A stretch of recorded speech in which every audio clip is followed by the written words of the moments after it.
এক হাদিসে তিন ব্যক্তির কথা একসঙ্গে বলা হয়েছে যাদের সালাত আল্লাহ সুবহানাহু ওয়া তাআলা কি করেন না, কবুল বা গ্রহণ করেন না। আর সেই হাদিসটি বর্ণিত হয়েছে সহিহ ইবনে হিব্বান, ইবনে মাজাহ এবং আরো কয়েকটি হাদিসের কিতাবে। নবী আলাইহিস সালাম বলেছেন, সালাসাতুন লা তারতাফিউ সালাতুহুম ফাওকা রুউসিহিম শিবরা। এর থেকে বিরত থাকুন এই ব্যক্তিদের থেকে যারা ইমানদার,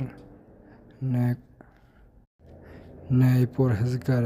তাদের কাছে যান, তাহলে কিছু পাবেন। তাদের কাছে গেলে জান্নাতের কথা বলে দেবে।